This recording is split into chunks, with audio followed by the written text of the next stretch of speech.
A help sign was discovered in the mud by a father and son who were camping far into the forest. The police were taken aback by what they did after making this unsettling finding, which made them fear for their own safety.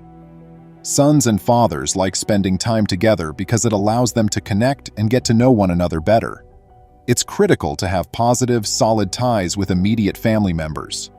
Thomas, his little son, thrilled at the chance to spend more time with his father when Ryan offered to take him camping. Welcome to USA Stories channel. Do not forget to subscribe and activate the bell button to receive all new updates. Now let's go to the story. Though Ryan didn't spend a lot of time at home and was frequently working, Thomas couldn't criticize him for trying to be a better parent and for making such significant and positive changes in his life. They made the decision to camp deep in the forests after driving several kilometers outside of their community into the forest.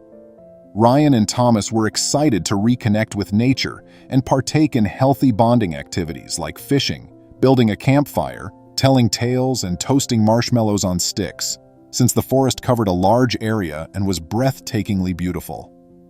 There was silence on the trip to the woodland. While distributing candies and Coke amongst them, Ryan and Thomas turned up their favorite music and started singing along loudly.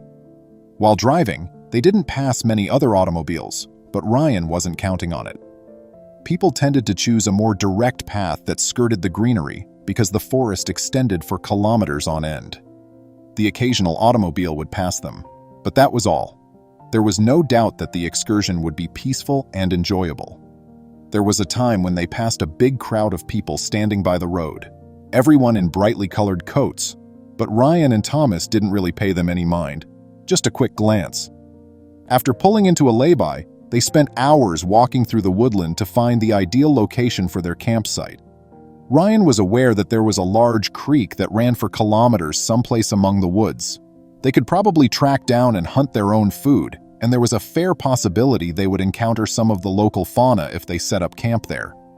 They got to work erecting their tent. The tent was spacious enough to accommodate both of them. Ryan made sure it was in a beautiful open area where they could construct their campfire without having to worry about blowing up the trees around. Though it went down a steep slope, the river was just a few meters away. There was no way the water could get to them in the event of a sudden rise. It was the perfect place to camp. First, there was fishing. With their rods dangling into the water, the two sat on the riverbank. It was a lovely time of father and child connecting as they chatted about a wide range of topics. Ryan and Thomas were aware that they would remember and treasure it in the future.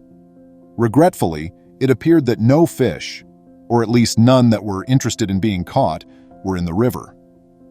So a few hours later, they gave up on the plan and went hunting for a small deer or maybe a rabbit to eat in a more heavily forested region. They zipped their tent carefully before setting it aside to prevent a scavenger from stealing their supply of delicious goodies.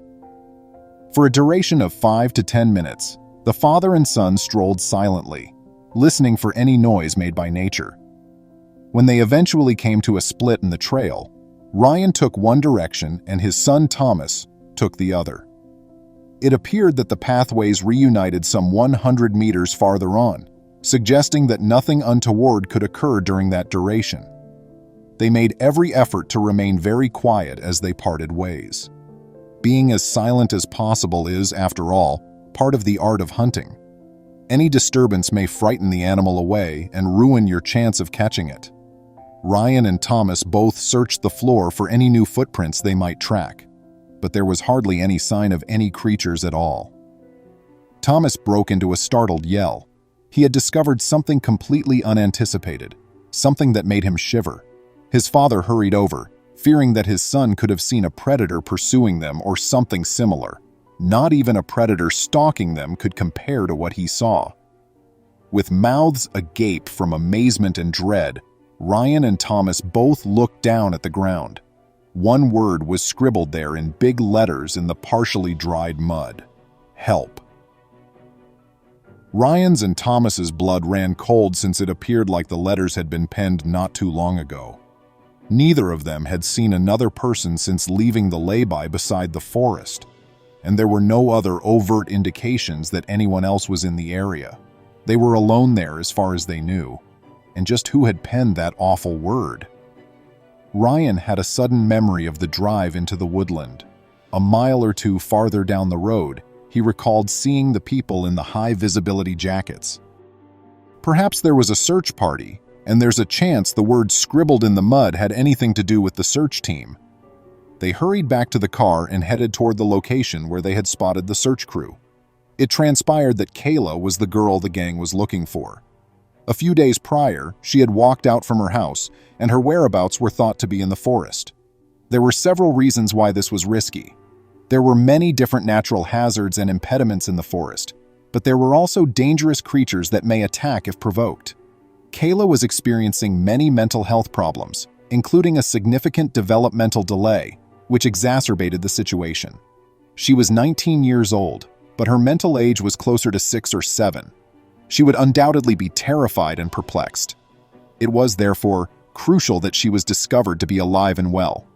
But the rescuers had their job cut out for them because there was a limited number of personnel and a large area to scour.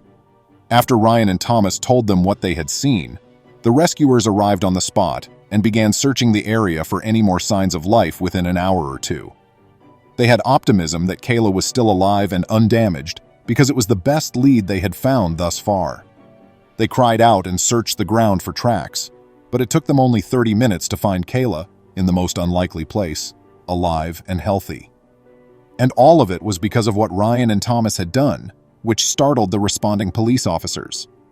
Without putting away their camping gear, the father and son had fled back to their vehicle. Though it could have appeared as an inattentive choice, they had done it on purpose. They hoped that the person who had left the message would come across the camp and be able to seek refuge, relax, and even eat, in addition to wanting to locate the rescuers as quickly as possible. The police were astounded that the plan succeeded, as much as they could not believe how clever the two were. Kayla was thankfully discharged from the hospital after a short stay. She was very dehydrated and famished, but she would make it. Inside the tent, she had discovered a sweater, a water bottle, and some food, and she had helped herself to satisfy her hunger and thirst that had been bothering her for days. Her family was ecstatic to hear that she was okay, and informed Ryan and Thomas that they would always be appreciative of their prompt thinking in saving their daughter's life.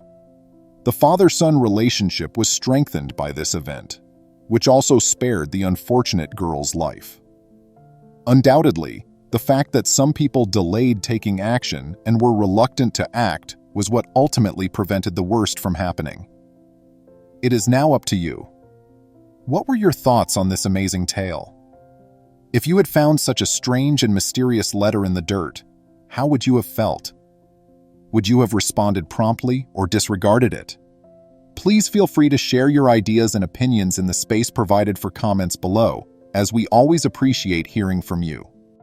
Please remember to subscribe to our channel, give us a thumbs up, and turn on the notification bell so you won't miss any of our videos. If you enjoyed the tale, the next video that plays on your screen will probably move you too.